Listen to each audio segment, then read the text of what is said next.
नमस्कार विद्यार्थी मित्रांनो, मी कोकिळा मेश्राम तुम्हा सर्वांचं मनपूर्वक स्वागत करीत आहे आपल्या स्टडीलॉजी या युट्यूब चॅनलवर।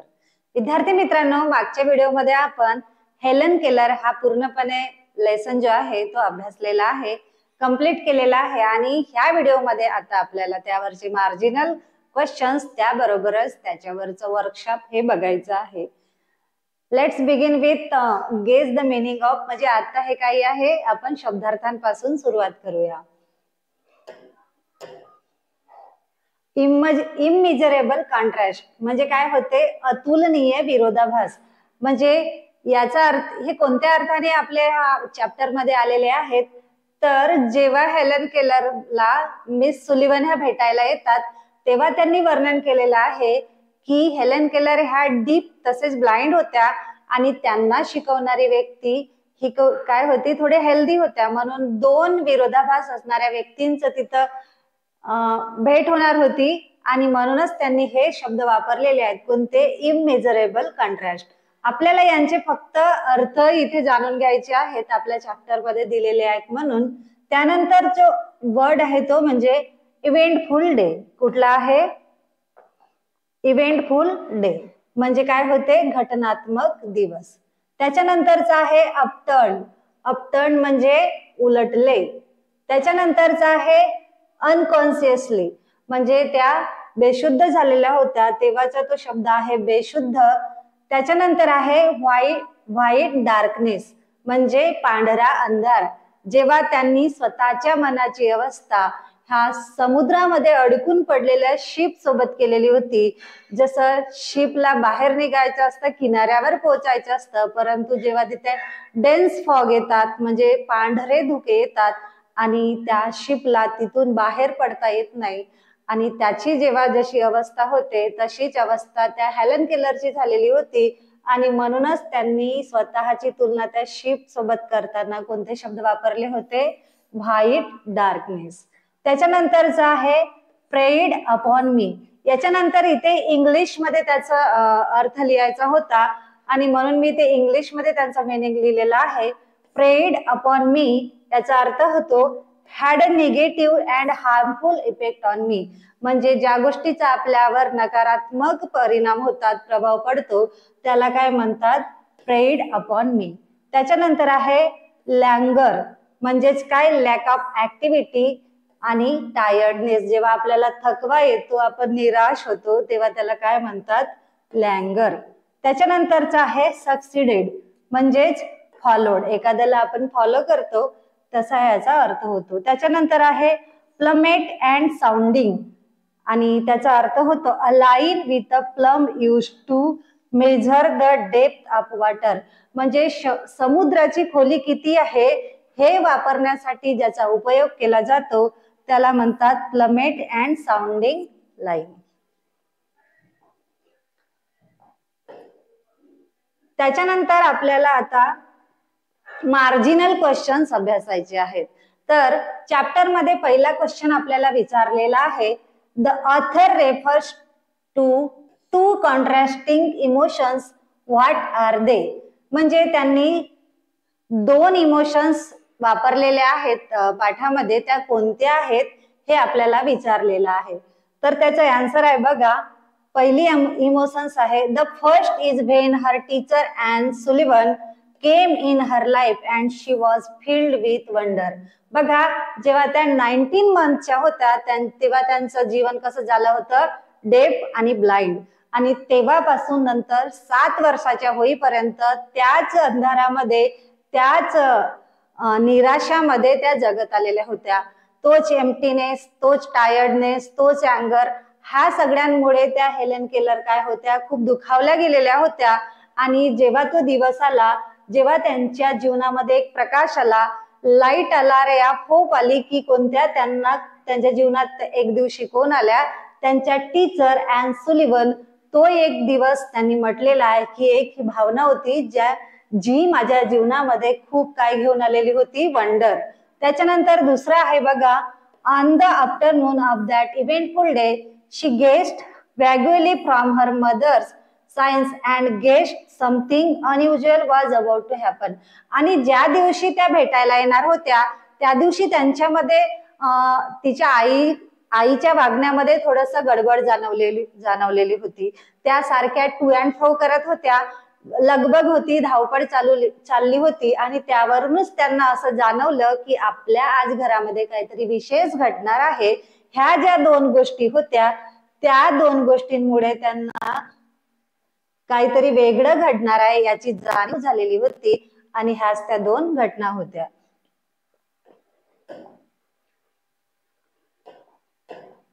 नंतरचा दुसरा क्वेश्चन आहे बघा, what does the author compare herself to. म्हणजे इथं काय विचारलेलं आहे, ऑथर म्हणजे कोण, हेलन केलर यांनी स्वतःची तुलना कशासोबत केलेली आहे असं इथं विचारलेलं आहे. आणि आपला आन्सर आहे, the author compares to a ship that is trying to find its way toward sounding line through its dense white fog. She compared her disability to the white darkness of the fog. म्हणजे काय होतं याचा अर्थ, the author म्हणजे कोण आहेत, ह्या the Helen Keller यांनी स्वतःची तुलना कोणासोबत केलेली आहे, समुद्रात अडकलेल्या शिप सोबत. म्हणजे जेव्हा समुद्रामध्ये डेन्स फॉग असतो, धुके साचलेले असतात, धुके दाटून आलेले असतात आणि अशा वेळेत त्या शिपला, त्या जहाजाला मार्ग दिसत नाही, किनाऱ्याकडे कसं पोहोचायचं. आणि ज्या वेळेस तशी अवस्था ज्या जहाजाची होते, अगदी तशीच अवस्था कोणाची झालेली होती, हेलन केलरची होती. कारण त्या डीप ऍज वेल ऍज काय होत्या, ब्लाइंड होत्या. त्यांना दिसत सुद्धा नव्हतं आणि त्या ऐकायला येत सुद्धा नव्हता. त्याच्यामुळे त्यांच्या जीवनामध्ये डार्कनेस पसरलेला होता. त्यांना कळत नव्हतं की आता माझ्या जीवनामध्ये लाईट कसा येणार, प्रकाश कसा येणार, मी माझ्या जीवनाला कशा प्रकारे सामोरं नेणार, माझ्या जीवनाचं व्हिजन काय, हेच त्यांना कळत नव्हतं. आणि त्यांचं जीवन कसं झालेलं होतं, त्या डेन्स फॉग सारखं झालेलं होतं. त्यांच्या जीवनामध्ये व्हाईट डार्कनेस आला होता. त्या खूप स्वतःला एम्प्टीनेस फील करत होत्या, लोनलीनेस फील करत होत्या आणि ह्या सगळ्यांचा राग त्यांच्या मनामध्ये साठवून ठेवलेला होता आणि म्हणून त्या सतत चिडचिडल्या झालेल्या होत्या. एक प्रकारचं बिटरनेस त्यांच्या आयुष्यात झालं होतं आणि म्हणून त्या स्वतःची तुलना कोणासोबत करतात, समुद्रात अडकलेल्या शिप सोबत.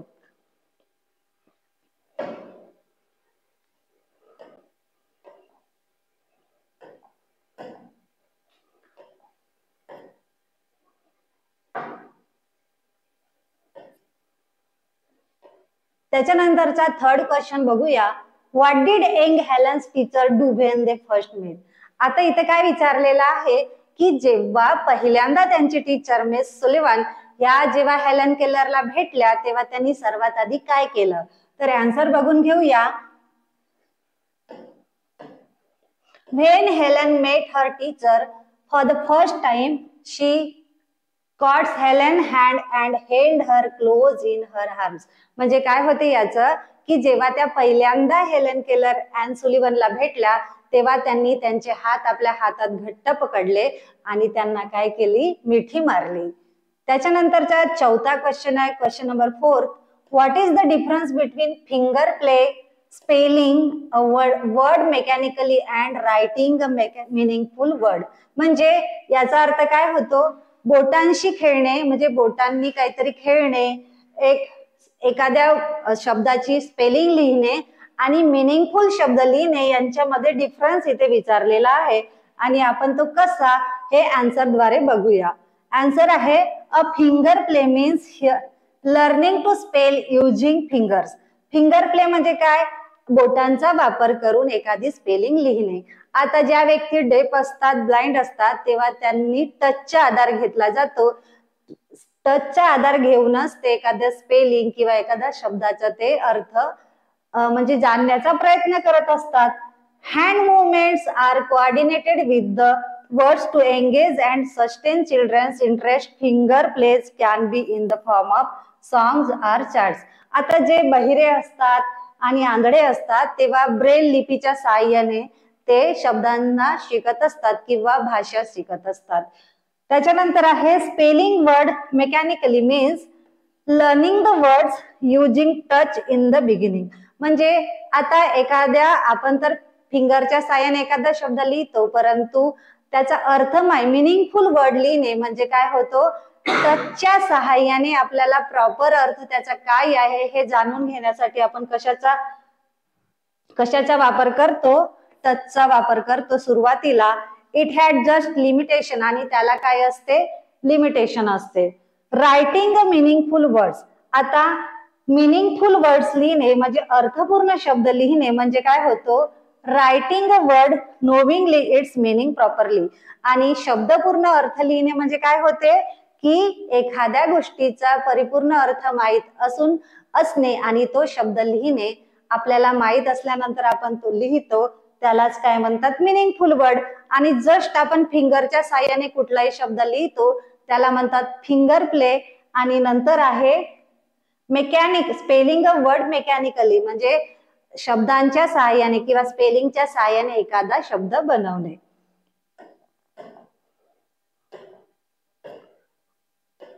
त्याच्यानंतरचा क्वेश्चन आहे क्वेश्चन नंबर 5.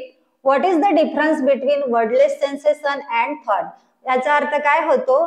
की शब्दाविना विचार आणि एखाद्या गोष्टीची जाणीव याच्यामध्ये फरक काय आहे? तर आता आन्सर बघून घेऊया. Sensation is a physical feeling or perception resulting from something that happens to or come into contact with the body. आता सेन्सेशन म्हणजे काय होतो? जेव्हा आपल्या बॉडीला काहीतरी गोष्ट फिजिकली टच होते तेव्हा ती कोणती वस्तू आहे याची जाणीव आपल्याला होते, आणि त्याला काय म्हणतात? सेन्सेशन असं म्हणतात. It is the ability to feel something physically and express without using words. म्हणजे ही आपल्यामध्ये एक निसर्गतः दिलेली देणगी आहे किंवा शक्ती आहे की आपल्या बॉडी सोबत एखाद्या गोष्टीचा स्पर्श झालेला असेल तर आपण तिला जाणून घेतो आणि नेमकी ती कोणती याचा विचार आपल्या मनात येतो. आणि ही आपल्याला एक गॉड गिफ्ट दिलेलं काही आहे, सेन्स आहे, आणि यालाच काय म्हणतात? सेन्सेशन असं म्हणतात. आणि त्याच्यानंतर थॉट म्हणजे विचार काय आहे? Thought is an idea. Thought म्हणजे काय होतो? ती एक विचार आहे, ती एक कल्पना आहे.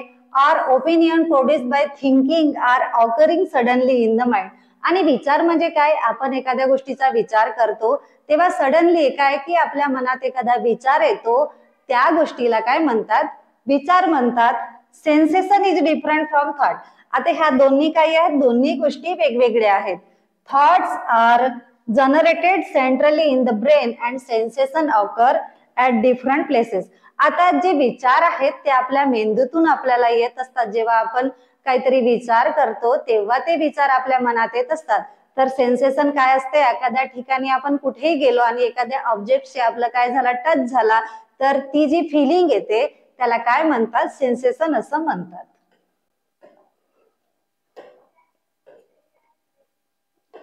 नंतर आहे क्वेश्चन 6. इथं काय विचारलेलं आहे? Find out more about Helen Keller and her teacher Anne Sullivan. इथं विचारलेलं आहे पाठाच्या व्यतिरिक्त हेलन केलर आणि मिस सुलिव्हन यांची माहिती आपल्याला लिहायची आहे. आता पाठामध्ये तर त्या दोघांविषयी भरभरून दिलेलं आहे, तरी पण आता इथे काय केलंय? आपण काहीतरी वेगळं लिहिण्याचा प्रयत्न केलेला आहे आणि मी ते आन्सर इथं लिहिलेलं आहे. आन्सर बघून घेऊया. Anne Sullivan born April 14, 1886 Feeding Hills near Springfield masters US died October 20, 1936 Forest Hills. म्हणजे त्यांचा जन्म कुठे झालेला आहे? 14 एप्रिल 1886 ला नियर स्प्रिंगफील्ड मध्ये झालेला आहे. कुठे? अमेरिकेमध्ये. आणि त्यांचा मृत्यू झालेला आहे 20 ऑक्टोबर 1936 ला न्यूयॉर्कला. Was an American teacher. त्या कोण होत्या? एक अमेरिकन टीचर होत्या. आणि कोणाच्या टीचर होत्या? Of Helen Keller.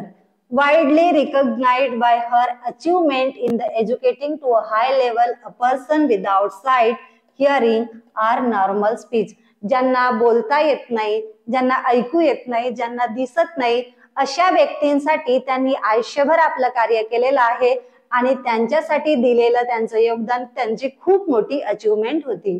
त्यानंतर आपल्याला बघायचं आहे हेलन केलर यांच्याविषयी. Helen Keller was an American author, disability rights advocate, political activist and lecturer.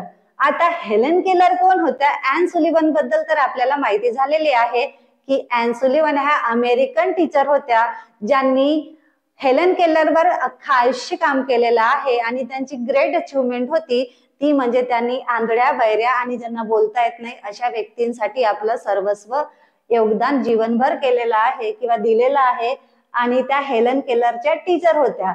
आता हेलन केलर कोण होत्या तर हेलन केलर ह्या अमेरिकन ऑथर म्हणजे अमेरिकन लेखिका होत्या, तसेच त्या एक लेक्चरर होत्या, तसेच त्यांचा राजकीय सक्रिय सहभाग होता, तसेच त्या एक ऍडव्होकेट सुद्धा होत्या.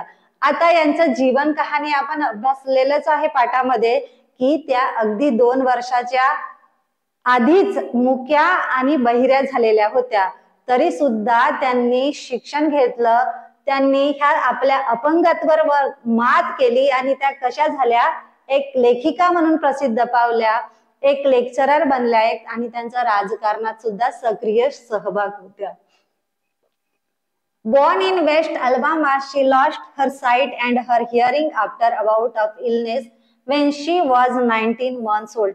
अगदी त्या 19 monthsच्या होत्या तेव्हाच एक खूप मोठा आजार त्यांना झाला आणि त्या आजारामध्ये त्यांनी आपली साईट म्हणजे आपले डोळे आणि आपलं हिअरिंग म्हणजे कान ऐकण्याची जी शक्ती होती ती गमावली होती.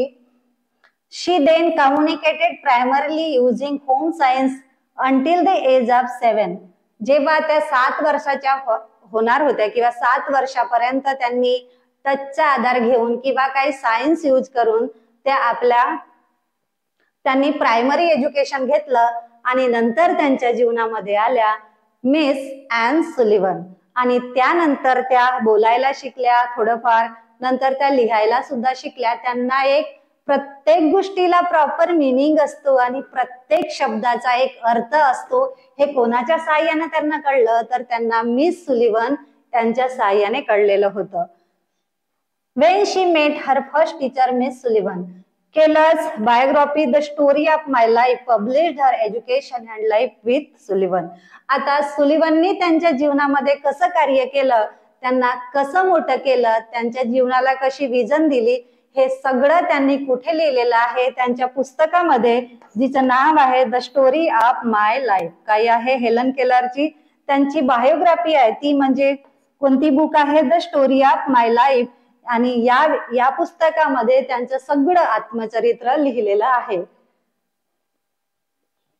Keller was also prolific author, writing 14 books and hundreds of speeches and essays on topics ranging from animals to Mahatma Gandhi. आता त्यांनी अहिंसेवर आधारित सुद्धा काम केलेलं आहे आणि याच्यासाठी त्यांनी महात्मा गांधीशी भेट सुद्धा घेतली आहे. त्यांनी 100हून अधिक स्पीच दिलेला आहे, एसेज लिहिलेला आहे आणि त्यांनी 14 बुक्स सुद्धा लिहिलेले आहेत. आणि त्यांचं सर्वात मोठं अचिव्हमेंट किंवा त्यांनी जीवनभर कार्य केलेलं आहे ते म्हणजे ज्यांना बोलता येत नाही, ज्यांना ऐकता येत नाही आणि ज्यांना दिसत नाही अशा व्यक्तींसाठी त्यांनी जीवनभर कार्य केलेलं आहे. Keller companion for those with disabilities, for women's suffrage, labour rights and world peace. त्यांनी आपलं आयुष्य हे त्या डिसॅबिलिटीज असणाऱ्या व्यक्तींसाठी, स्त्रियांसाठी आणि शांतीसाठी आपलं सर्व आयुष्य घालवलेलं आहे. बघा, त्यांना तर दिसतही नव्हतं आणि त्यांना ऐकू पण येत नव्हती. अशा वेळेत आपण काय करतो की आपण सगळी आशा गमावून बसतो आणि आपलं जे जीवन आहे ते एकदम हातपाय गाडून बसतो. पण नाही, हेलन केलर ह्या अशा झाले का? नाही. त्यांना ह्या सगळ्या गोष्टींचा राग होता, त्यांच्या मनामध्ये एक अँगर होता की माझ्यासोबतच असं का घडलं, आणि त्या आपल्या मनातल्या मनात रडत असत आणि मोठ्याने विचारत असत की लाईट, गिव मी लाईट, मला प्रकाश द्या, मला जगायचं आहे, मला हे जीवन नको आहे. आणि त्यांच्या आत्म्यातून निघणाऱ्या ह्या शब्दांना कोणी ऐकलं? मिस सुलिव्हन यांनी ऐकलं आणि त्यांच्या जीवनाला एक आधार दिला, एक विजन दिली, एक साईट दिली आणि नॉलेज दिलं आणि नॉलेजच्या सहाय्यानेच त्या जगातील 8वं आश्चर्य म्हणून ओळखल्या जातात. हे बघा, हेलन केलरचं आयुष्य एक खरंच अद्भुत कहाणी आहे. सगळं काही संपू शकेल पण हेलन केलरची कहाणी कधीच संपू शकणार नाही. ते काय आहे, इमॉर्टल झालेलं आहे, म्हणजेच काय, अमर झालेलं आहे. अशी हे ग्रेट पर्सनॅलिटी ती म्हणजे मिस सुलिव्हन आणि हेलन केलर.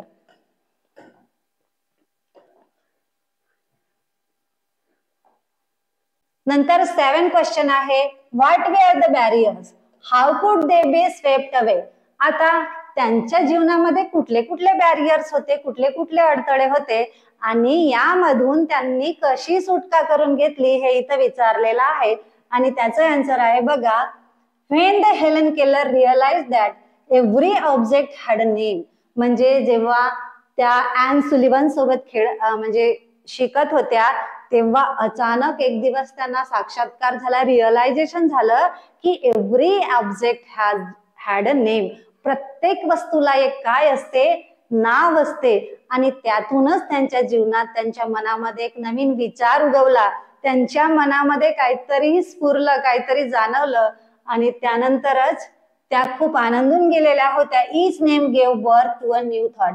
आणि त्यांना जेव्हा जाणवलं की प्रत्येक विचार, प्रत्येक शब्द हा एका नव्या विचाराला जन्म देतो. Every object that she touch seemed to quiver with life as everything was strange and new to her new experience, but some of them couldn't. आता जेव्हा त्यांना हा जाणीव झाली की प्रत्येक शब्दाला एक अर्थ आहे, प्रत्येक शब्द हा एक जिवंत आहे आणि प्रत्येक शब्द हा काही आहे, विचार आहे.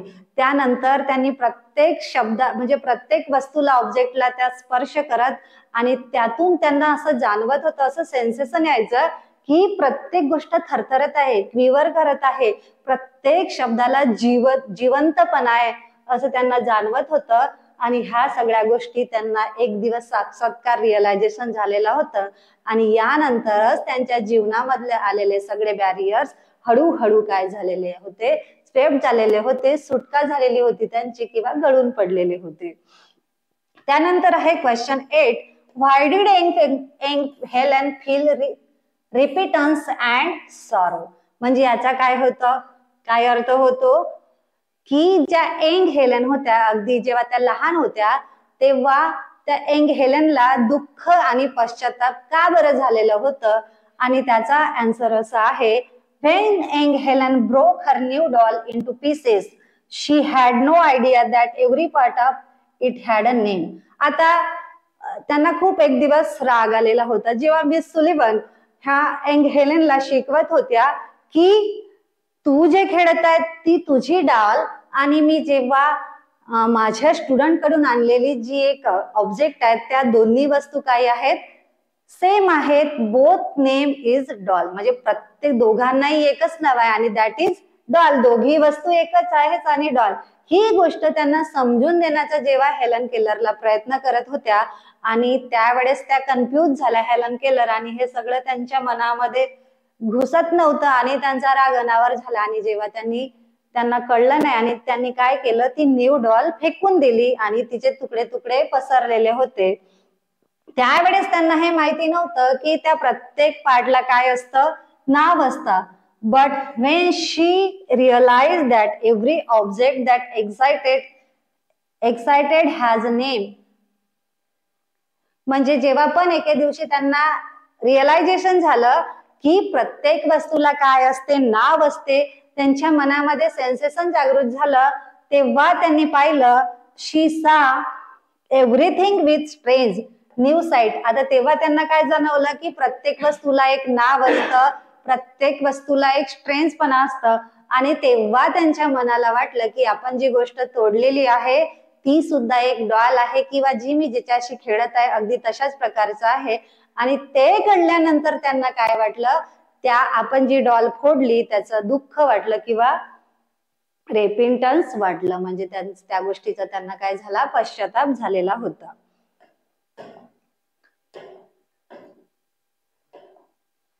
नंतर आपल्याला बघायचं आहे इंग्लिश वर्कशॉप. म्हणजे आतापर्यंत आपण जे बघितलेले होते ते होते मार्जिनल क्वेश्चन्स आणि आता याच्यानंतर आपल्याला इंग्लिशचे वर्कशॉप बघायचं आहे. त्याच्यामध्ये पहिला क्वेश्चन आपल्याला विचारलेला आहे बघा, say whether the following sentences are true or false. याचा अर्थ काय होतो की खाली जे तुम्हाला क्वेश्चन्स विचारलेले आहेत, काही वाक्य विचारलेली आहेत, दिले गेलेली आहेत, ती चुकीची आहेत की बरोबर आहेत. आता ही सगळी त्या लेसन मधली हेलन केलरवरच आधारित असतील किंवा मॅडम सुलिव्हन यांच्यावर आधारित असतील. आणि जी काही वाक्य विचारलेली आहेत एकतर चूक आहेत की बरोबर आहेत हे आपल्याला ओळखायचं आहे आणि त्याचा करेक्ट आन्सर आपल्याला इथे लिहायचं आहे. तर क्वेश्चन ए आहे, पहिला वाक्य कोणता दिलेलं बघा. The most important day in Helen Keller's life was when her teacher came to her. आता विचारलेला आहे की त्यांच्या जीवनातला तो सगळ्यात महत्वाचा दिवस होता जेव्हा हेलन केलरला त्यांची टीचर भेटायला आलेली होती, आणि त्याचा आन्सर आहे ट्रू. दुसरं वाक्य बघूया. बी, when young Helen stretched out her hand, her mother took it. आता जेव्हा त्यांना ती टीचर भेटायला आलेली होती, परंतु जेव्हा त्या टीचर हेलन केलर जवळ येत होत्या, त्यांच्या स्टेपचा आवाज त्यांना जाणवला, तेव्हा त्यांना काय वाटलं की माझ्या जवळ येणारी व्यक्ती ही माझी आई आहे आणि मला पकड, म्हणून त्यांनी त्यांचे दोन्ही हात समोर केले. तर परंतु ती समोर असणारी व्यक्ती त्यांची आई होती का? तर ऑब्व्हियसली नॉट. त्या आई नव्हत्या, तर त्या कोण होत्या? मिस ॲन सुलिव्हन होत्या. म्हणून याचा आन्सर असणार आहे फॉल्स, म्हणजे चुकीचा आन्सर आहे. त्यांची मम्मी मदर तिथे नव्हती, तर त्या त्यांच्या टीचर होत्या. नंतर सेंटेन्स सी बघा. Young Helen learn to spell many words without understanding them. आता काय, जेव्हा मिस सुलिव्हन त्यांच्या आयुष्यामध्ये आलेल्या होत्या, त्यांनी अनेक शब्द लिहायला सुरुवात केलेली होती आणि नक्कल करता मंकी सारखी, माकडासारखी त्या काय करत होत्या? नक्कल करत होत्या. त्यांच्या मनाला अजिबात माहिती नव्हतं की ते वर्ड्स लाईक मिनिंग असते, प्रत्येक ऑब्जेक्ट लाईक नाव नसते, हे त्यांना काहीही म्हणजे माहिती नव्हतं. परंतु त्यांच्या टीचर जसं त्यांच्या बोटावर, हातावर स्पेलिंग लिहायच्या, अगदी तसंच कॉपी करून, नक्कल करून त्या फक्त तसे शब्द लिहायला शिकलेले होते, आणि म्हणूनच त्यांना नावं माहिती नव्हती पण शब्द बरोबर लिहिता येत होते. म्हणून इथं विचारलेलं होतं की young Helen learn to spell many words without understanding them, तर त्याचा आन्सर आहे ट्रू. नंतर आहे question D. One day young Helen understood that everything has a name. आता एके दिवशी त्यांना रिअलायझेशन झालं की प्रत्येक वस्तूला एक नाव असतो, आणि त्याचं उत्तर काय आहे? Answer true. नंतर आहे question E. Young Helen did not try to put the pieces of the doll together, आणि याचा आन्सर आहे फॉल्स. आता जेव्हा त्यांना रिअलायझेशन झालं की प्रत्येक वस्तूला एक नाव असते, तेव्हा त्यांना आपण केलेल्या कृतीबद्दल सॉरो वाटलं, म्हणजे दुःख वाटलं, रेपेंटन्स वाटलं, पश्चाताप झाला. आणि त्यानंतर तिथं विचारलेलं आहे की त्यांनी बाहुलीचे जे तुकडे तुकडे झाले ते फ्रॅगमेंट्स ते एकत्र करण्याचा प्रयत्न केला नाही, तर त्यांनी प्रयत्न केला, म्हणून याचा आन्सर येणार आहे फॉल्स. नंतरचा क्वेश्चन बघा. Question number 2. Listen carefully and classify the following into one and many. आता हे काय करायचे आहे? आपल्याला केअरफुली ऐकायचं आहे, आणि ते शब्द एकवचनी आहे की अनेकवचनी आहे, म्हणजे एक आहेत की अनेक आहेत, त्याच्यामध्ये आपल्याला क्लासिफाय करायचं आहे, वर्गीकरण करायचं आहे. आता ते शब्द कोणते बघा, वर्ड्स कोणते? Day, contrast, teacher, lives, months, years, afternoon, porch, signs, face, fingers, leaves, blossoms, अँगर, बिटरनेस, वीक्स, स्ट्रगल, शिफ्ट आणि डार्कनेस. आता आपल्याला दोन भागामध्ये याला काय करायचं आहे? क्लासिफाय करायचं आहे.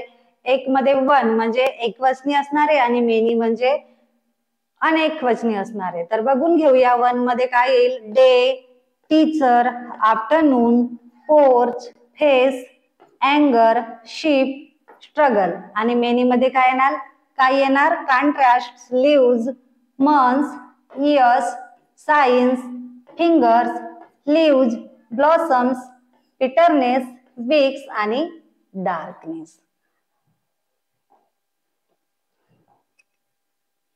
नंतर क्वेश्चन थर्ड बघून घेऊया. This narrative is written in the first person using I. Rewrite the following sentences using Helen Keller. Young Helen appropriately place up I and making other necessary changes in the sentences. म्हणजे इथे काय दिलेलं आहे की जे वाक्य दिलेलं आहे, जे ऑथर आहेत हेलन केलर, तर हेलन केलरच्या ऐवजी आपल्याला यंग हेलन लिहायचं आहे, आणि आयच्या जागी काय लिहायचं आहे? त्यांचं स्वतःचं नाव हेलन केलर लिहायचा आहे आणि जिथं जिथं आपल्याला आय दिसेल तिथे सर्वात आधी एंग हेलन लिहायचं आहे आणि तिथं लिहिलेलंच आहे एंग हेलर लिहा किंवा एंग हेलन लिहा. आपण बघून घेऊया. I did not know what the future held of marvel or surprise for me. त्याचा अर्थ काय होतो, मला काहीच आशा नव्हती की हा येणारा दिवस माझ्यासाठी काय आश्चर्यजनक गोष्टी घेऊन येणार आहे. तर याचा अर्थ आता आपण आन्सर काय करणार, जिथं आय आहे तिथं आपल्याला काय लिहायचं आहे, एकतर हेलन केलर लिहायचं आहे किंवा एंग हेलन लिहायचं आहे. तर आपण लिहू एंग हेलन, मग जशास तसं did not know the future held of marvel or surprise. मग इथे मी आहे म्हणून तिथे आपण हर लिहिलेला आहे आणि याचा आन्सर होणार आहे young Helen did not know the future held of marvel or surprise her. तशाच प्रकारे दुसरा वाक्य सुद्धा करून घेऊया. The morning after my teacher came she led me into her room and gave me a doll. आणि त्याचा आन्सर आहे the morning after young Helen teacher came she led into her room and gave her a doll. म्हणजे जिथं माय आहे किंवा I आहे तिथं आपल्याला काय लिहायचं आहे, एकतर हेलन केलर लिहायचं आहे किंवा एंग हेलन लिहायचं आहे. नंतर आहे C. On entering the door I remembered the doll I had broken. आणि त्याचा आन्सर असणार आहे बघा, ऑन एंटरिंग द डोअर आयच्या जागी आपण लिहिलं young Helen, remembered the doll she had broken. नंतर आहे बघा, then my eyes filled with tears for I realized what I had done and for the first time I felt repentance and sorrow. आणि याचा मग answer बघा, then young Helen eyes filled with tears for he realized what आयच्या ठिकाणी she लिहिला आपण, she had done for the time she felt repentance and sorrow. म्हणजे जेव्हा तिला कळलं की त्या दिवशी तिने काय केलं होतं, त्या कृतीचा नंतर तिला काय वाटलं, पश्चाताप आणि दुःख वाटलेला होता.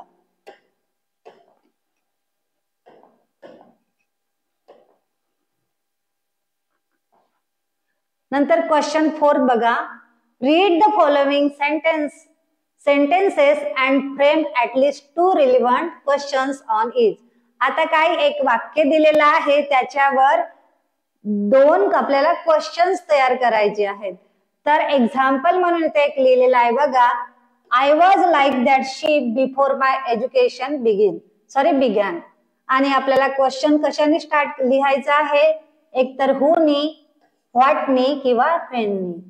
आणि एक्झाम्पल म्हणून आपल्याला इथे दिलेला आहे बघा, who was like that ship before her education began. म्हणजे कोण होतं जे त्या शिप प्रमाणे ज्याचं एज्युकेशन स्टार्ट होण्यापूर्वी असं कोण होतं, तर त्या होत्या हेलन केलर. आणि इथे जे आपल्याला वाक्य दिलेलं आहे त्याचं हु, व्हॉट किंवा व्हेन नी काय करायचे आहेत, 2 ऍटलिस्ट 2 आपल्याला 2 क्वेश्चन तयार करायचे आहेत.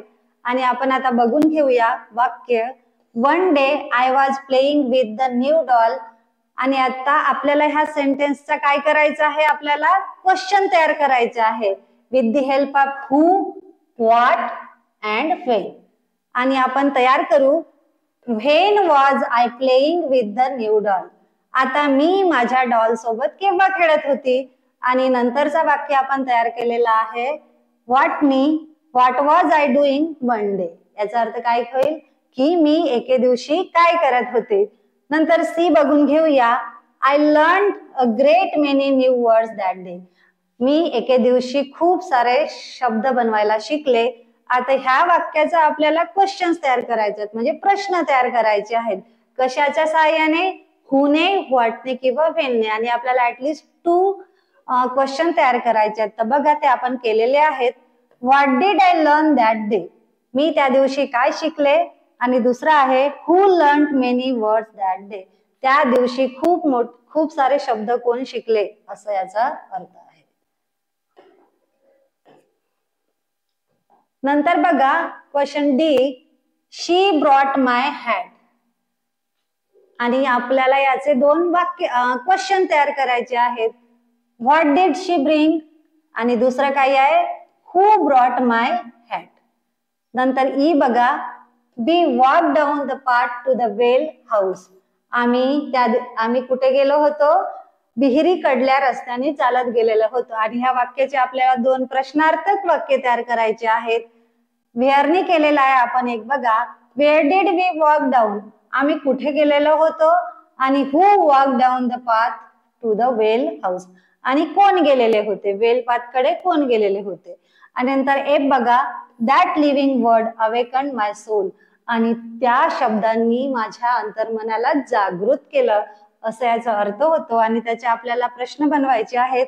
व्हॉट अवेकन माय सोल, माझ्या मनाला जागृत म्हणजे माझं मन कसं काय जागृत झालं, आणि what did that living word awaken, आणि त्यांनी त्या शब्दांनी माझ्या मनाला काय केलं.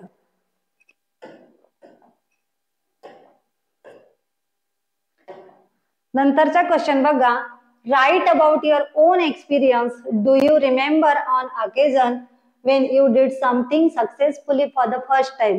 Write about it in short 10 to 12 lines. Prepare an outline of your compositions before you write it. आता इथं काय आहे, तुम्ही तुमचे एक्सपिरियन्स लिहा म्हणते. तुम्ही एखादी गोष्ट पहिल्यांदा अचीव केली तर त्या दिवशी तुमचे एक्सपिरियन्स कसे होते, तुम्हाला तुमचे अनुभव काय होते, हे 10 ते 12 ओळीत आता आपल्याला लिहायचे आहे. आणि जे काही आपण लिहिणार आहोत तर सर्वात आधी त्याचा टॉपिक लिहायचा आणि त्याची आउटलाईन आपल्याला तयार करायची आहे. आणि नंतर त्या आउटलाईनच्या साहाय्याने with the help of outline आपल्याला काय ते पॅरेग्राफ लिहायचं आहे. आपण बघा, टॉपिक आहे the occasion when I was successful.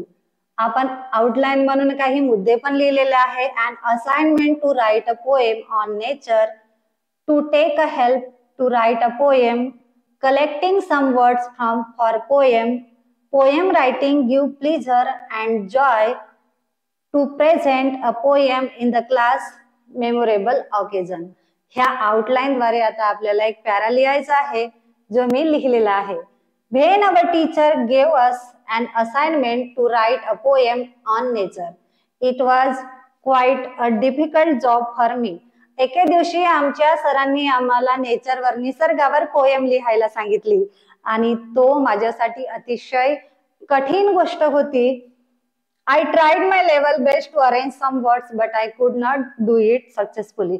मी माझ्या परीने मी खूप सारे प्रयत्न केले परंतु मी त्यामध्ये काही यशस्वी झालेले नाही. आणि त्यानंतर म्हणून मला काही ते जमलंच नाही आणि म्हणून मी माझ्या भावाची मदत घेतली.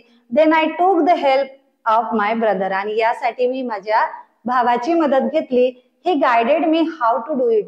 त्याने मला कशा प्रकारे ती पोएम बनवायची, कसे शब्द बनवायचे याच्याविषयी मला मार्गदर्शन केले. ऍज पर हिज गायडन्स, आता त्याने मला जसं जसं सांगितलं, जसं जसं करायला सांगितलं अगदी तशाच प्रकारे I collected some words related to nature. काय, I collected some words related to nature. आता मी अगदी तशाच प्रकारे काही वर्ड्स नेचर सोबत रिलेट करणारे शब्द निवडले. Then I try to view the words in lines, आणि त्या शब्दांना मी लाईन्स मध्ये गुंफण्याचा प्रयत्न केला. I try to match the rhymes also, आणि ते शब्द नुसतेच लिहिले नाही सेंटेन्स मध्ये किंवा वाक्यांमध्ये, तर मी ते शब्द अशा प्रकारे जोडले, असे गुंतवले की त्यामधून एमक जुळून येतील, राईम जुळून येतील. Somewhere it was quite easy. आता काही वेळेस ते मला ते इजी वाटले, whereas somewhere it was a difficult job for me. आणि काही वेळेत मला ते अतिशय कठीण असं वाटलं ते कार्य. At last after a lot of papers and trials, खूप प्रयत्नानंतर मी I was successful to write a poem based on nature.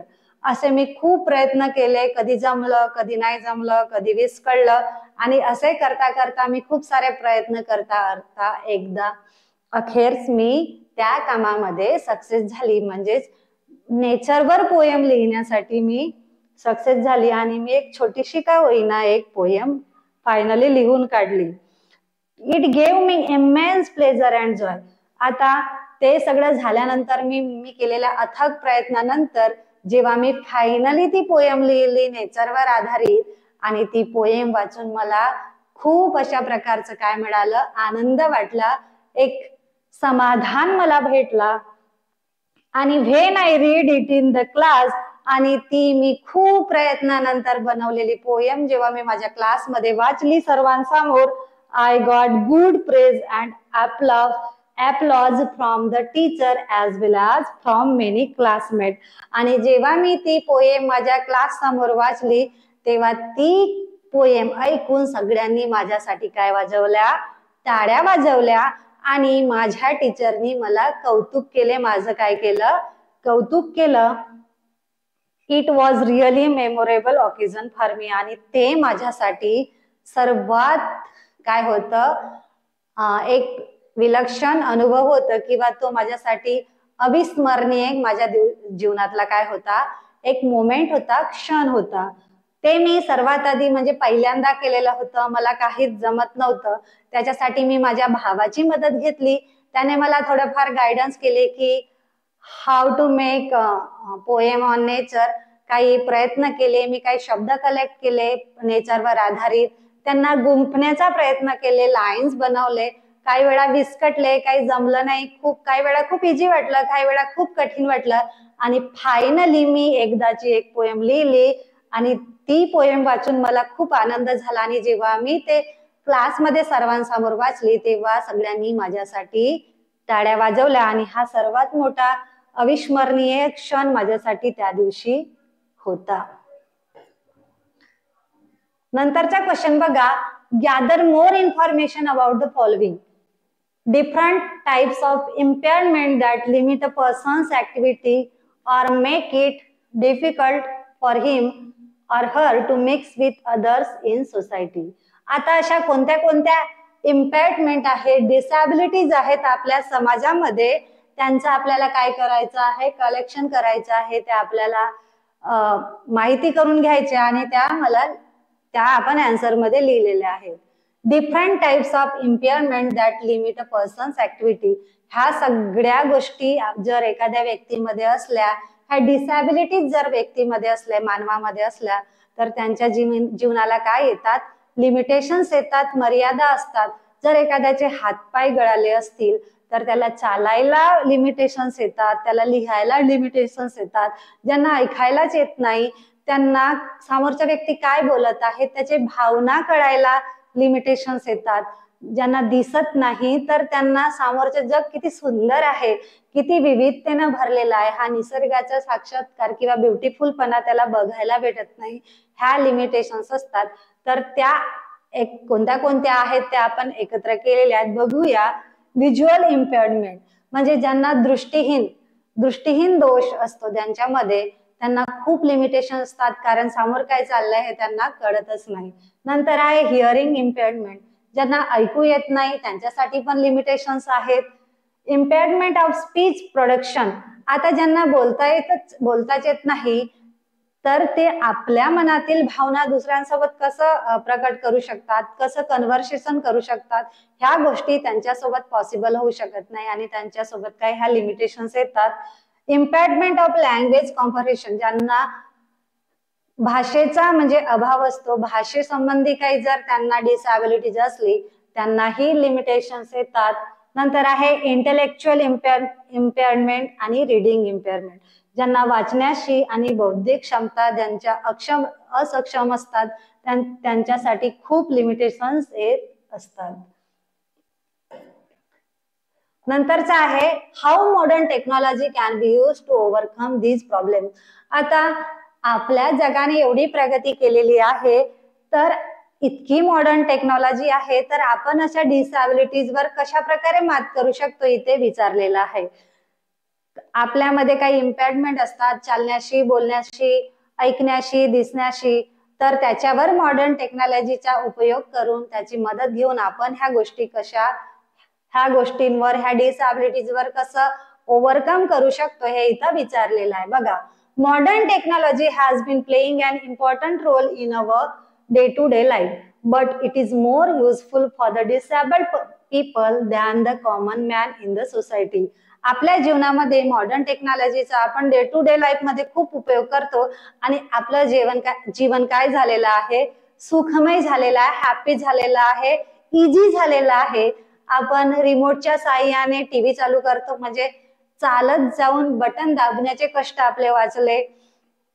Light आहे त्याच्यामुळे आपल्याला नेमका पाहिजे तसा प्रकाश येतो. एसी, वॉशिंग मशीनच्या साहाय्याने आपल्याला कपडे धुता येतात, किंवा असे अनेक टेक्नॉलॉजी आहेत ज्याच्यामुळे आपण आपली लाईफ काय बनवून ठेवलेली आहे, इझी आहे. हे तर आपल्यासाठी काहीच नाही, परंतु ह्याच मॉडर्न टेक्नॉलॉजीचा वापर करून ज्यांच्यामध्ये डिसॅबिलिटीज आहेत त्यांनी वापर केला तर कॉमन मॅन पेक्षा त्यांच्या जीवन काय होतं, जास्ती सुखमय होतो, जास्त इझी होऊन जातो. It facilitates as per the requirement of the person, it will be a boon for them.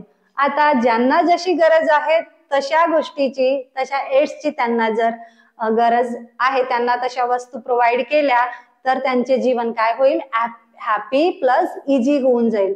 ज्यांना पायच नाही आहे, जर त्यांना कृत्रिम पाय मिळाले तर त्यांना चालण्याची जी लिमिटेशन्स आहेत त्या बंद होतील.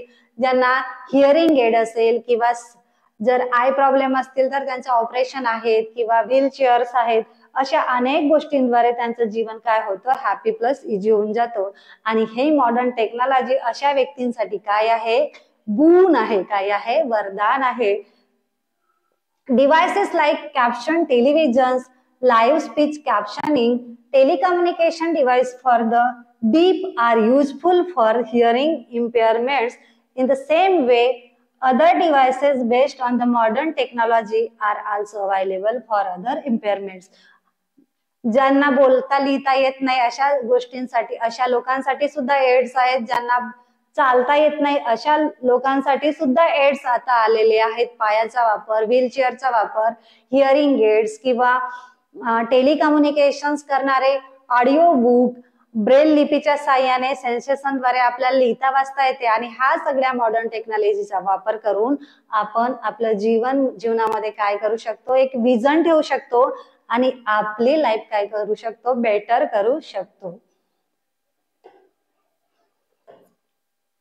त्याच्यानंतरचा क्वेश्चन बघा, question number 7. Complete the following sentences using your on ideas. म्हणजे इथे काय आहेत, काही सेंटेन्स दिलेले आहेत, काही वाक्य दिलेली आहेत, ती अर्धवटच आहेत आणि आपण आपल्या आयडियाचा वापर करून, आपल्या माइंडचा वापर करून आपल्याला जसं वाटतील तसे ते वाक्य काय करायचे आहेत, कम्प्लीट करायचे आहेत, पूर्ण करायचे आहेत, म्हणजे ओन आयडिया वापरून. तर पहिला क्वेश्चन बघा, the most important day I remember in all my life is the one on which. एवढाच दिलेला आहे आणि आपण आपल्या आयडिया वापरून त्याला आता आपल्याला कम्प्लीट करायचं आहे.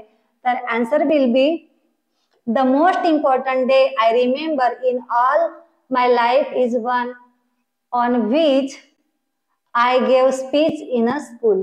आता मला तो दिवस अतिशय चांगल्याने आठवतो ज्या दिवशी मी सर्वप्रथम काय दिलेला होता, स्पीच दिलेला होता. नंतर आहे I did not know what. अर्धवटच वाक्य लिहिलेलं आहे, त्याचा समोरचा आपल्याला आता इकडे कम्प्लीट करायचा आहे. I did not know what was wrong with them. आता मला काहीच माहित नाही की त्यांच्यासोबत काय वाईट घडलेलं आहे. One day while I was playing dash dash dash dash. आणि answer will be one day while I was playing I became unconscious. आणि जेव्हा मी एक दिवशी खेळत होतो तेव्हा मी काय झालो, बेशुद्ध झालेलो होतो. I realized what was the better option for me. आणि एके दिवशी मला साक्षात्कार झाला, रिअलाइज झाला की माझ्यासाठी काय चांगले आहे. I do not remember what. आणि नंतर बघूया answer, I do not remember what I have told on that day. आणि मला आठवत नाही की मी त्या दिवशी काय बोललो होतो, हे मला आठवत नाही. हे अशा प्रकारे आपण आपल्या कल्पनाशक्तीचा वापर करून तुम्हाला जसं फिलअप करता येईल तसं आणि प्रॉपर ग्रामरचा वापर करून आपल्याला काय करायचं आहे, ते वाक्य सेंटेन्स काय करायचे आहेत, कम्प्लीट करायचे आहेत. नंतर बघा लँग्वेज स्टडी, भाषेचा अभ्यास. Find 3 examples of the following from the passage. आता पॅसेज मधून, लेसन मधून आपल्याला 3 एक्झाम्पल्स लिहायचे आहेत. आता कशा कशा संबंधित ते एक्झाम्पल्स लिहायचे आहेत बघा. आर्टिकल्स शोधायचे आहेत आपल्याला 3. कोणते कोणते पॅसेज मध्ये, लेसन मध्ये आर्टिकल्स आलेले आहेत ते शोधायचे आहे आणि लिहायचे आहेत. कोणते कोणते आलेत बघा. A and the. नंतर आहे कंपाऊंड वर्ड्स म्हणजे जोड शब्द. Sounding line, wordless, footsteps.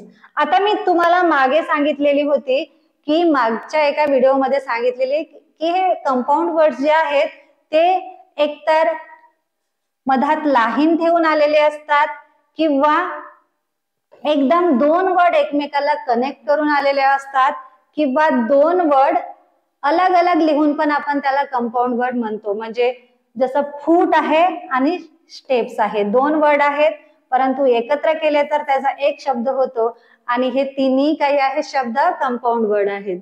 त्याच्यानंतरच आपल्याला विचारले आहेत प्रेझेंट पार्टिसिपल्स, जसं की अप्रोचिंग, नोविंग, प्लेइंग. प्रेझेंट म्हटलं की तिथे काय येतो, आयएनजी फॉर्म येतो आणि जिथे आयएनजी आला तिथे प्रेझेंट पार्टिसिपल आलेला आहे, म्हणून हे काय झाले अप्रोचिंग, नोविंग, प्लेइंग. नंतर आहे पास्ट. पास्ट पार्टिसिपल्स म्हणजे घडून गेलेल्या गोष्टी जिथे ईडीचा वापर केलेला जातो. बघा सक्सिडेड, वेटेड आणि कवर्ड. आपण ईडी वापरलेला आहे की नाही ते, तर ते झालं पास्ट पार्टिसिपल. पास्ट पार्टिसिपल्स म्हणजे काय, घडून गेलेल्या गोष्टी. प्रेझेंट म्हणजे आता करंट मध्ये ज्या यूज होत आहेत किंवा करंट मध्ये घडत आहेत अशा गोष्टी. कंपाऊंड वर्ड्स म्हणजे जोड शब्द. ते 3 प्रकारे लिहिता येतात. मधामध्ये हॅमेनचा वापर करून किंवा मधात लाईन वापरून किंवा 2 वर्ड एकत्र कनेक्ट करून किंवा 2 वर्ड सोबत लिहून सुद्धा आपल्याला कंपाऊंड वर्ड तयार करता येतो.